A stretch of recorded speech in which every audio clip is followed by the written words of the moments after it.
Hello, and welcome to the Sailing and Cruising the East Coast of the United States podcast. I'm Bela Musits. And I'm Mike Wasserman. Hey, Mike, did you know that our podcast is good for your health? I recently received an email from Rich. Let me read it to you. Dear Bela and Mike, did you know that your podcast can be great for one's health? It has been for me.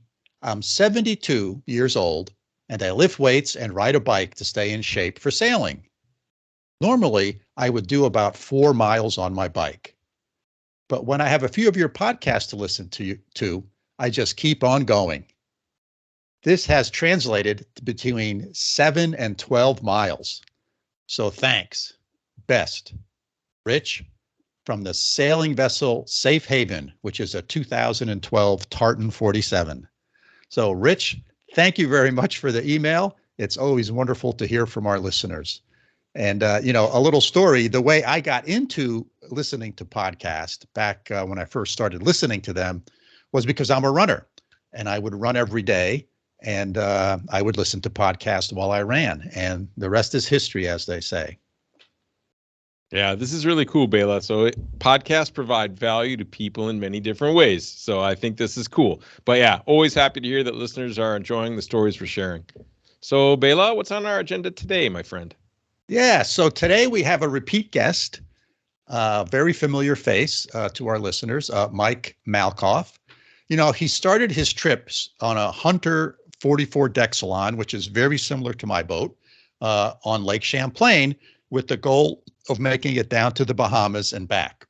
And we have followed along with him over the course of several episodes and followed his progress from Lake Champlain down south, down the Hudson River, down the east coast of the United States, over to the Bahamas, exploring the Bahamas, and now he's been making his trip back to the United States. So today's episode and our next episode is sort of catching up with Mike Malekoff on his trip back to the States and what's going on there and how that trip was and sort of the lessons he learned from that piece as well. Great, Bela. Let's get right to it. Good to see you again. Welcome to the podcast. Hi, Bela. It's so good to see you for probably the fourth or fifth or sixth time. I can't keep track anymore. Yeah, you've been a frequent guest on the show, and I think we started this whole adventure on our very first one, I think, which was episode 70 something, where you were talking about the planning that was going into taking your boat from Lake Champlain on the Vermont, New York border, down the Hudson River, down the Atlantic coast, over to the Bahamas, and all the planning that went involved. And then we had a couple of follow-up episodes where you talked about that journey. And now you're back on solid ground. You're not floating. You're not on the boat. So the journey has concluded. So I thought we'd have a conversation about that. Yeah, well, it has been a big journey. And you're right. It's been about a year since we started our conversation, and I have to say my wife and I are safe and solid on ground, and as we say, nobody was injured, nobody died, and we didn't sink. That's a good standard to have for success. We have a low bar when it comes to our sailing. Yeah. So tell us, last time I think we spoke, you were anchored out, actually, or I think on a mooring or anchored out in the bay someplace down in the Bahamas, and talk a little bit about what's transpired since then. I had to go back and listen to the last conversation we had to remember where we were, because moving around. But we were in a town called Spanish Wells, which was in the Eleutheras. And we were, I believe we might have been in the marina, or we might have anchored out. As I've mentioned to you in the past, sometimes we'll get a marina and we'll secure it for a week or two and then take day trips out, knowing that if the weather is turning on us, we run right back into the marina where it's safe.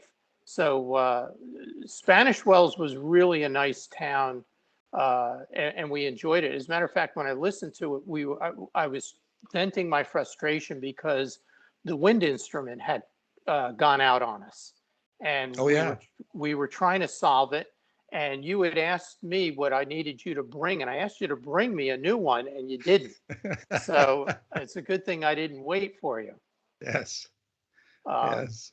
But here's the funny part. I think in listening to it, I had told you we had isolated it to the actual control unit in the cockpit.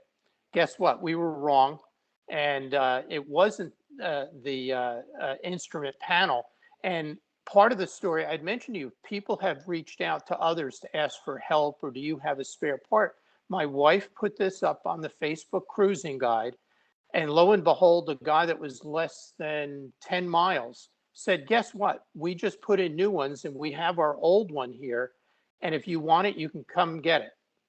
And it was, a day sail to go where Sure. he was anchored in the Eleutheros. And it was fine. It was a great sail. We went over, we met the guy. Do you want any money? Or he says, no, I was just going to get rid of it. And he says, if you can use it. So we took that. I replaced the one we had, only to find out that wasn't the problem. Yeah. So that gets back to the story of my wife going up the mast, taking everything apart up there as best she could, and it wouldn't work. Long story short, it's something at the top of the mast, with the salt and everything and the connections, and she was up there, put it back, came down, and then when we were moving to our next island, it started working again. So who knows, boat Yeah. zombies, whatever. And it worked 90% of the time, and intermittently it would quit on us. So it's definitely a connection up at the top. And we just kind of, at that point, I have to say the other thing in being on the water so long for the year, in the beginning, when something went wrong, you panicked, and it's like, oh my gosh, we got to get this fixed. What do I do? Do this, do this. By this part of the trip where we were in the last quarter, I don't care. Let's just keep going. Right. So I don't Right. know the wind speed. I'll live. I know what to expect. I'm watching the weather, and we let it go, because the other thing that went out on us as well was the boat speed wheel underneath the boat, which I'm sure you have the same one on Yeah. yours. Yeah. And lo and behold, it measures the speed of the boat through the water. Now, also, as you know, the instruments are also doing that, but they're doing it with the satellite side of it. As your boat moves, it's tracking you. So you do get the boat speed that way. The wheel gives you a little bit different information, because if you're going against a current, the boat will actually show up going faster than what you really are, which gets into more technical stuff. But question for you, did you also realize that wheel has something to do with your directions of your wind on the anemometer? Because you have two wind directions. You have your what's the two directions of the wind? Well, there's the true wind and the True apparent wind. wind. And the apparent. Do you know that has something to do with the apparent wind? Yeah. So that's interesting, because oftentimes I do not use that little paddle wheel, because if I leave it in the boat and I'm not using the boat, like if I leave the boat for a week or 2 weeks and I come back, it gets full of marine life and it stops working. Yeah. So oftentimes, unless I'm going on a bigger trip, if I'm just going out for a day sail, I don't even install it. So on my boat, the true wind, the calculation of the true wind speed and the actual wind speed, maybe they take that from the actual speed over ground, meaning that the GPS speed. Maybe that's how they make that calculation, because it's still there. It's there whether I have that paddle wheel sensor installed or not. Well, we were told that it has something to do with the true and apparent winds, because that's the other thing is I was getting true wind, but not apparent anymore. Ah, okay. So as I said, at this point of the trip, it was, you know what? We're not going to fix it. We're not sending out. Right. Well, we looked at getting a new anemometer, and basically what was, say, $200 or $300. By the time we got it, it was $1,100. Yeah. Due to the shipping and duty that you would have to pay. Yeah. So Yeah. So anyway, that was our thing. But the interesting, what I wanted to take away from this, a lot of people go on Facebook. They go to the cruising, whether it's the Bahamas, Caribbean, and people will say, "Hey, listen, we just broke this. Does anybody have it or willing to sell it or whatever?" And my wife tried it and it worked the first time. Yeah. Yeah. Well, we've had this conversation in the past, and I've had it with others, that the cruising community is so supportive of each other. It's just remarkable to me. It's absolutely remarkable. Yeah. Mike, your sound quality has deteriorated again. I wonder if you could. Are you using a laptop? Does that have a built-in microphone? Maybe. Yes. Maybe you could go to that settings thing in Skype and switch it to a different microphone. See if that helps.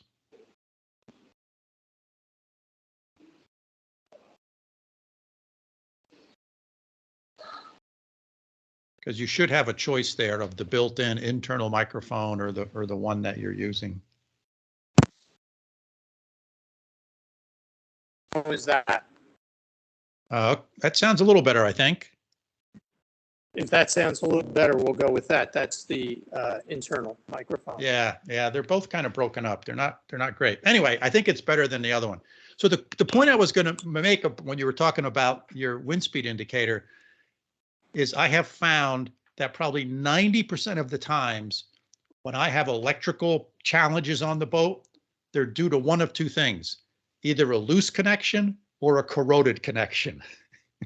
Very rarely is it the actual electronics itself or the box itself. It's usually a wire someplace that's either loose or it's corroded and not making good contact. Well, that's where we ended up, is that it had to be a connection at the top where it plugs in. There's a plug at the top, and you're exactly right. It's a corroded connection of some kind. And unfortunately, my wife not being very tall, when you put somebody up to the top of the mast, you can only pull them so high, and then you just run out of room. Right. And because she isn't that tall, we couldn't get her higher so that she could actually get up over the top.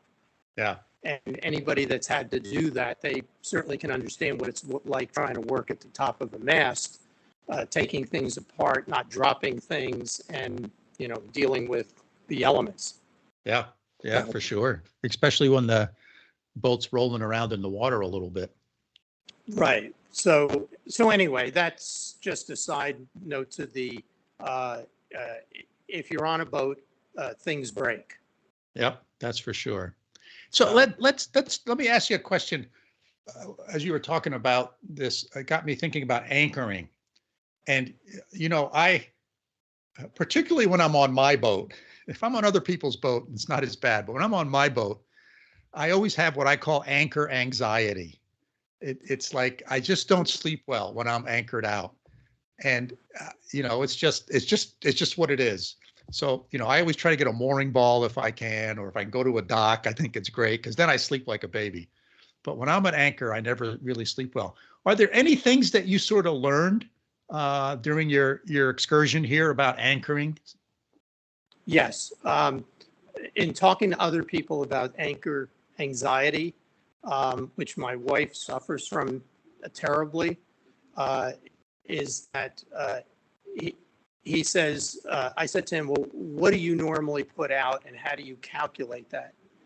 He says, I always put out at least 100 or more feet.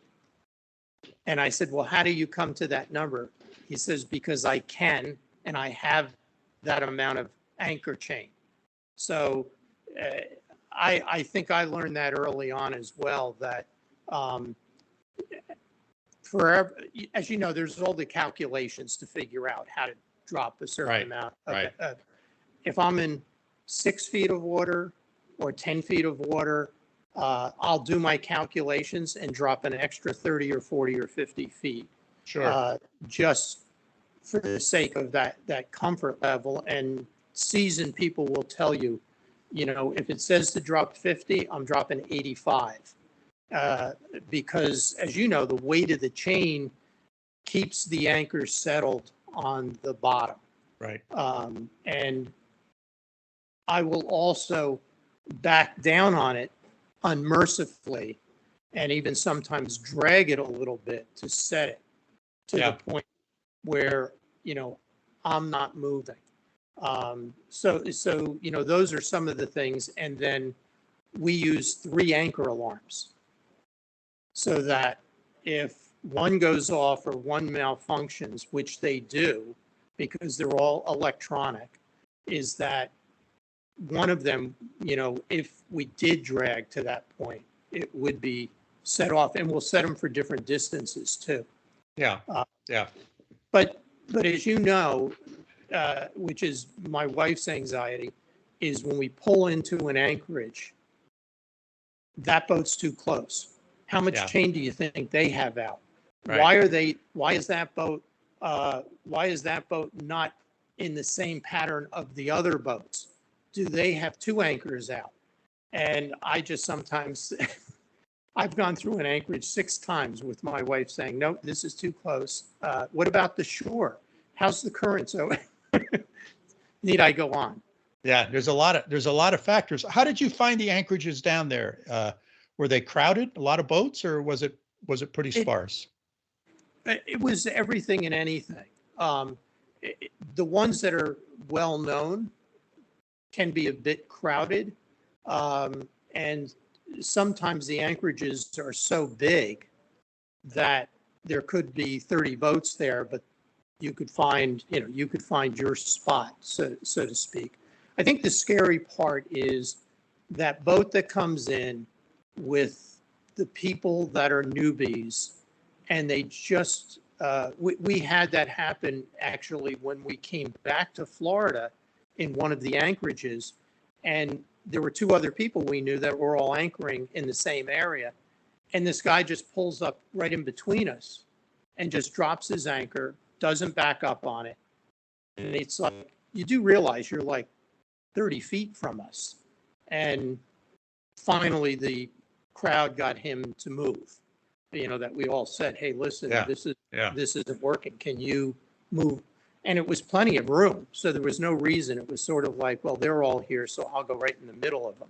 Right. And anchor. So there's the concern of you doing it correctly and then wondering about the people around you. Right. But for the most part, in the Bahamas, most of the people generally know what they're doing. So it's the people that rent the boat for the week type of thing. So but very nice. So we were in. Go ahead. I'm sorry. No, go ahead. I was going to say, what were some other key takeaways from your experience down there? Well, I spent a lot of time the last call that we had with understanding the weather, that the wind, the sea state, that there is no schedule. When the weather decides to let you go, that's when you're going to go. And that my wife and I are very conservative. We're not taking on the high seas, so to speak. And we're going to wait until we have a good weather window. And if that takes 5 days or 10 days or whatever, that's what we're going to do. We want to be able to sail as much as we can. And we also just don't want to pound the boat into the waves. So we're looking for, the winds that are not going to be directly on the bow or where we have to constantly tack type of thing. And that's when we went from Eleuthera, from Spanish Wells, we went to the Abacos. That was a day trip. That was going to be an 8 to 10 hour sail. And we were actually not leaving the Bahamas, but we were definitely on the edge of the Atlantic Ocean, the open ocean. And, that could be a challenging trip. Um, Knock on wood, because the weather prior to that had been bad, there was about a week to 2 weeks of waiting for that window. The anchorage that we picked, which is the anchorage to go over, there were a good 30 boats, and all 30 were having the same thing in mind, all going to the Abacos. So friends of ours that we were sort of buddy boating with, we decided to leave before sunrise that morning. That was going to be the first good window. And I'm glad we did, because we were in an anchorage where we weren't leaving a channel or a bay where you have to navigate. It was open ocean and you just go. So we left when it was still dark. And then as we left and you look back, as you know, with AIS, here come the other 28 boats behind us, all going in the same direction. So there's a certain level of comfort in that, knowing that if something went wrong, you've got all these other boats, in the same direction, going to the same exact place. So that turned out to be a fairly enjoyable motor sail, I'll call it, because it was a little bit of both. Yeah. Is there or was there one particular place that kind of gave you the best source of information about anchorages and facilities and all that kind of stuff, or was it several different sources that you had to go to? I think we used multiple sources. Obviously the online systems that are available and stuff, they have places where people leave comments so that you could see what people were saying. Now, if we saw an anchorage where there was one comment, and whether the comment was good or bad, it was sort of like, well, okay, that you got to take it for, right. But when we went and there was one that had, say, 15 comments, and they were all positive, and it said, this is exactly where we went and blah, blah, blah. That would be something that we'd identify, but we would look at, and I'm it's funny, I'm losing these names now because I'm on land for a couple of weeks, and it's like out of sight, out of mind. But, we would then feel comfortable, and generally when you pull into these type of places, there are already boats there. And then we would just follow, our own, what I would call pattern of looking at depths, looking at, where the inlets were there currents, that type of thing, as to whether we stayed or moved on. The good thing is, in the Bahamas, if you don't like this one, there's another one in a short distance away. Very seldom is it this one or nothing. Yeah. So you could make those decisions. Very nice. Very nice. And how did you find the charts? I think, if I remember correctly, you said you used Navionics, and did you find them to be accurate, et cetera?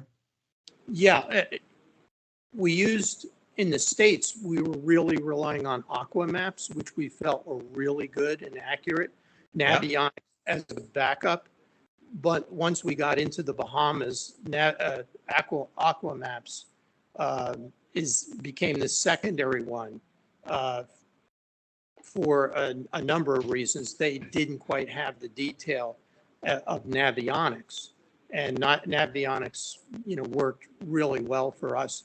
And then the other thing is, all of the Bahamas, there are a number of Facebook groups that you can join.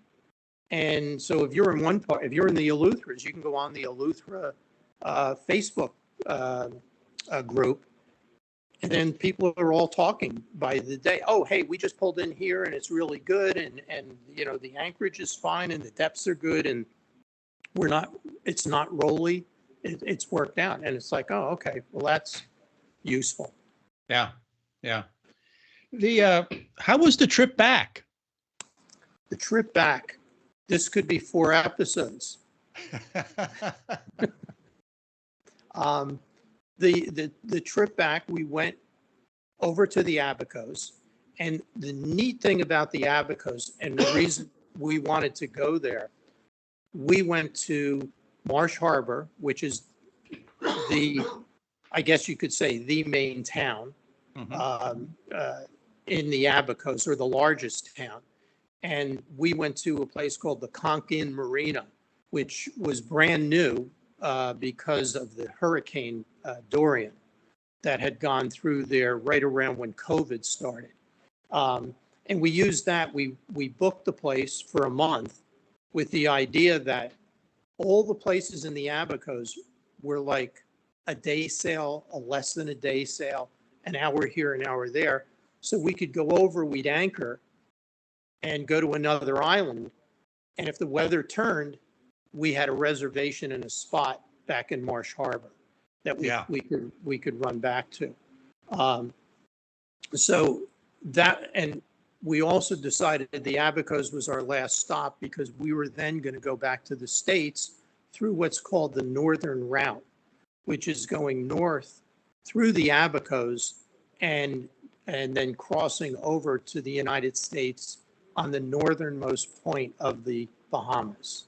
So that was basically our plan. And the Abacos were great. There were a lot of places to go to. We spent time in Hopetown, which I say is a definite stop for everybody. Just a lot of stores. It didn't get hit quite as bad with the hurricane. When we went to Marsh Harbor, though, that was the epicenter of Hurricane Dorian. And the devastation just was unbelievable. You see pictures in the US of hurricane devastation. Yeah. The island,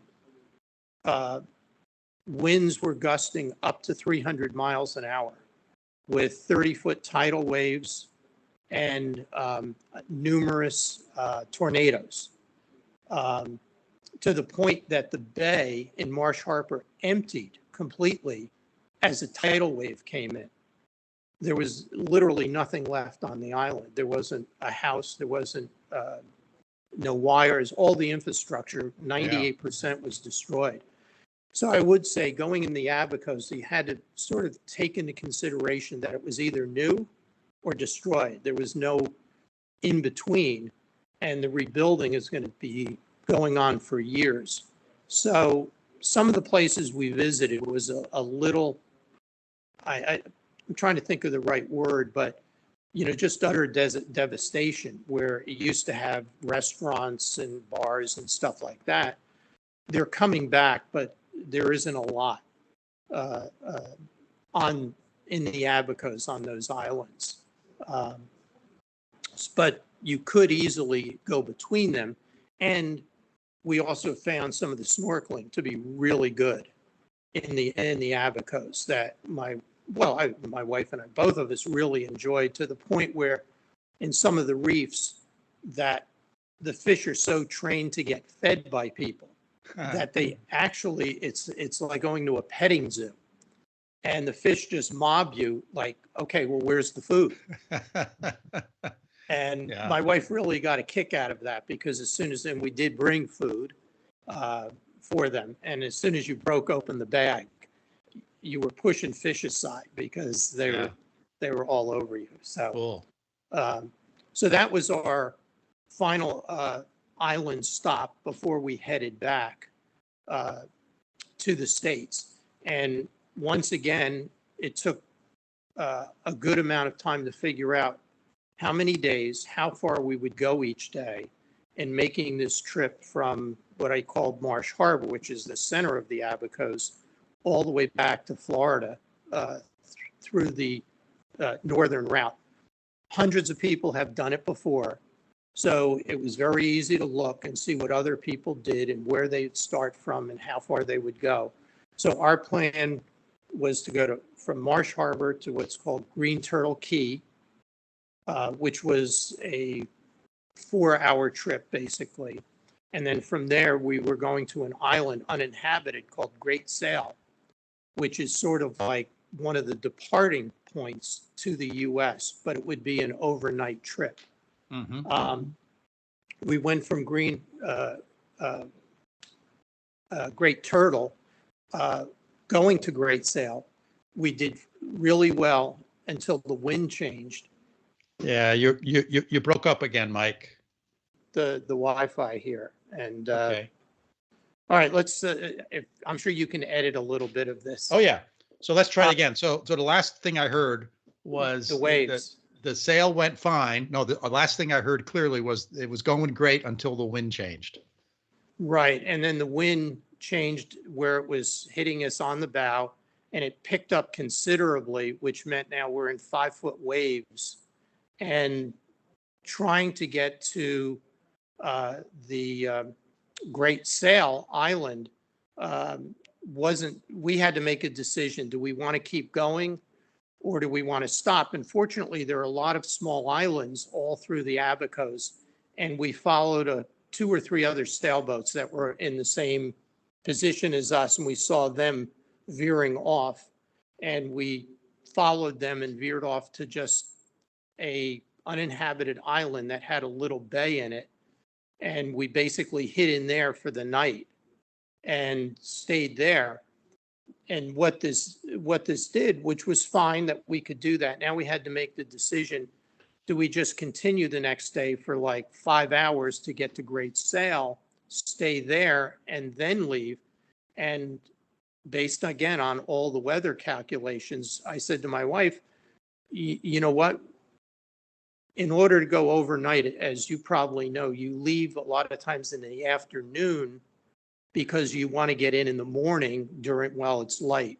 So I said, if we get to Great Sail, we're going to have to sit here for quite a while because of the timing. And I say we just keep going. Yeah. So we actually decided to do like a 36-hour sail to Florida. Bela, great first half. You know, Mike is such an interesting guy. I mean, he's got all these challenges and all these issues, but he explains them in such a relatable way, and it's always a great way to learn. So what were your big takeaways from the first half here? So I think, to me, the takeaways were, when something goes wrong, it's not always obvious what it is. I mean, this is true in all sorts of things in life, but it can be very true on a sailboat as well. Something stops working, and some of these systems are complex. So you think it might be this, but it's not. It's not the sensor, it's not the wire, it's the module, and you got to diagnose all that stuff. And you're trying to diagnose it on a sailboat that's floating in the water. And we were talking about his wind vane, which tells you the direction and the speed of the wind. And that's at the top of the mast. So it's not something that's easy to get to. So you got to pull someone up to the top of the mast. And the way you do that, Mike, is there's several lines that run up to the top of the mast for lifting sails up, as an example. And you basically put on a mountain climbing harness and you strap yourself into this line that's going to the top of the mast, and your partner gets on the winch and cranks you up to the top of the mast. And you're hanging there, on my boat, it's like you're 62 feet above the water. You're on a 60-foot pole that's moving around with the waves. And even if you're in a marina, it's amazing how much that lever arm moves. Even when people are walking around on the boat. Like on my boat, when people walk around on the boat, you don't really notice the boat moving or, moving to one side or the other. But if you're at the top of the mast and someone moves from one side of the boat to the other, you notice it. So, there's those types of challenges of sort of sorting through what these things are. And then if you're in a remote location like he's been, getting the parts. And also, not every place you go down there has internet service. So unless you have Starlink, I mean, the internet is a wonderful way to diagnose stuff. I use it all the time. I call it YouTube University. There's so many things that YouTube has helped me fix. So I think that's a big challenge. And the other thing he talked about was corrosion. Salt water is remarkable for the life that lives in salt water, but it's also remarkable on how it takes things that we make, like metal in particular, and just corrodes the dickens out of it. So there's all sorts of corrosion challenges on a boat. Anything that's made out of metal, you got to protect somehow with back from chemistry in high school, we learned about sacrificial metals. So there's all sorts of sacrificial metals that you have in a boat to protect the other parts of the boat. And so, those are just sort of normal things. But I think they get amplified when you're not at your home port, you're away in unfamiliar waters or in an unfamiliar country where it's harder to get stuff, or it's prohibitively, to get a $30 part costs you $150 to ship it there. So I think those are some of the things that were takeaways for me. Neat. I like your term anchor anxiety that you were throwing around, and I'm sure you didn't invent that, and there's been a lot of banter about that. But I'm curious how these anchor alarms work. Can you tell me a little more about that? Oh, yeah. So anchor alarms are basically an app on your phone or on your GPS chart plotter on your boat. And when you drop anchor, you hit a button. You hit your app. You touch the screen on your app, or you push a button on your chart plotter, and it says, okay, that's where we dropped the anchor in the GPS coordinates. So it knows where you dropped the anchor. Right, down to 3 feet or whatever it is. Right? Yeah, whatever it is, right? 3 to 6 feet. And then depending upon how much scope you put out, scope is the amount of anchor line that you let out. Because that affects how far what radius you're going to swing drift. Yeah, right? You're going to drift. Right. So you put out 50 feet, you'll swing in a 50-foot circle if everything's good. But at 100 feet of chain, you're going to swing in a 100-foot circle if the wind changes or the tides change. So the anchor alarms basically take advantage of this GPS technology and knowing how much anchor chain you put out. And you put that in? You enter that manually? Yes, you enter that manually. On the one I have, that's how you do it. And then you put in a little buffer. You put in, so like, okay, how much outside of this area do you want to drift? And if you go outside of that area, it sets off an alarm. Your phone beeps at you, or your chart plotter beeps at you. So it's pretty simple.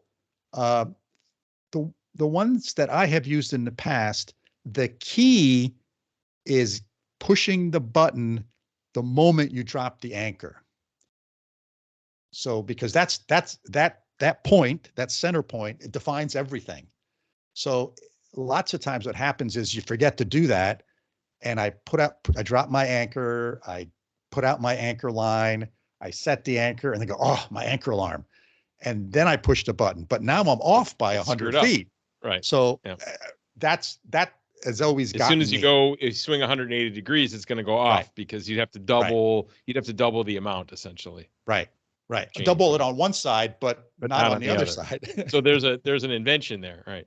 And then there's the tides, because when you lower and raise, right, this is also going to change. Yes, it does. So you need to, hopefully, most places, unless you're going up to Newfoundland or the UK, certain parts of the world have huge tides. Right. Most places, like the Chesapeake has 1 or 2 feet of tide. Narragansett Bay, where I sail, has about 5 or 6 feet. So it's not going to make that much. It won't make a difference. Okay. Right. And these things will wake you up theoretically, right? Because I know, it's overnight, right? So you got it loud enough that it'll wake you up. Yeah. You set the alarm loud enough on your phone. There's a lot of these apps for the phone, or on your chart plotter, and they're supposed to wake you up. Yes, that's the idea. Yeah. Interesting. Because they fail, you said. It's not uncommon. Well, they're not accurate, right? Because you don't. I can't tell if it's user input error, or if it's the app not working right. The satellite's a little off for a moment, right? Because sometimes it's even like on land, right? Sometimes the dot wavers, right? Yes. On your phone, Yes, that's right. So that's right. So there's that type of fluky stuff. And lots of times, if you can find a nice anchorage where there's not a lot of other boats, it's great, because you're not. You have a couple different worries on your anchor, right? Number one, even if you don't drag, if your anchor is secure, that someone else is going to drag, right? So you're worried about other objects. It's like a pinball machine, and That's number one. Number two is when you come into an anchorage and there's other boats around, you don't know how much anchor line each boat put out. So you don't know what their swing is, right? There's a rule of thumb, right? The rule of thumb is you put out 5 times the depth of the water. But some people like to put out 8 or 9 times the depth because of the they're water. nervous. Right. We heard that. Right. And it makes sense, right? But if everybody does that, now you have a problem. Right. So but it seems like there's an invention there. If one company can master this so that every boat in the harbor is using the same system and they've all put in how much line they've got, right? And then it can warn you. It's like a drug interaction, right? If you have 2 meds that you're taking, now you've got an interaction and it could say, hey, problem here, right? And on both boats. Yeah. That would be cool. Yeah, it would be cool, right? So you share, so you all have the same app and the apps know where everyone else is and they know how much they're swinging, right? That's a cool idea, Mike. Right? Because the anchoring stuff is a challenge. And I get what you're saying. I mean, I know my little sailing experience, right? I would much rather be in a mooring ball than I would with the anchor. Mm-hmm. Right? I have much more confidence in the mooring ball than in my own skills and setting an anchor and having to. I always have this little bit of anxiety about it, particularly if the wind picks up and it's howling and there's a thunderstorm.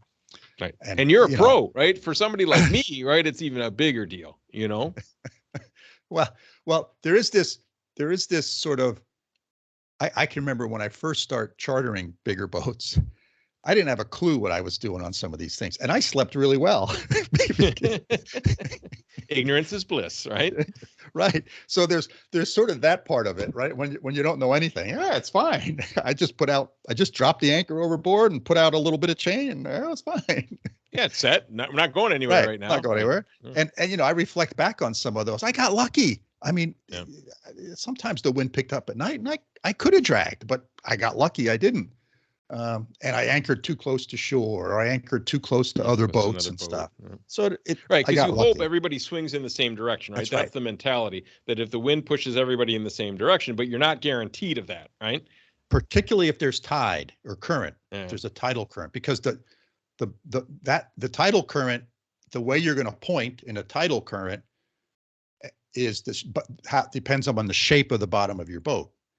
Whereas the wind is impacted by the shape of the top of your boat above the water. Mm-hmm. So there's these two forces interacting. And when you can see, when you can't. Right. And when the tide and the current is in opposite directions, sometimes you'll see the boats are just scattered all over the place. Nobody's interesting, because a big bottom boat would be pushed more. That's right. But a big top boat, by the tide, and a big top boat might be pushed more by the wind. Exactly. Interesting. Exactly. So it can be tricky. It can be tricky. But I like the idea of the app that communicates with all the users are that information's being shared and issues. It's like the airplanes, right? The collision avoidance systems. Right. And this is cool. So, I was envisioning, I think the ones that I've seen were connected to the ship, you know what I mean? Right. But it's a phone and you have to push go, right? Yeah. This is a way more portable solution, which is kind of cool. Yep.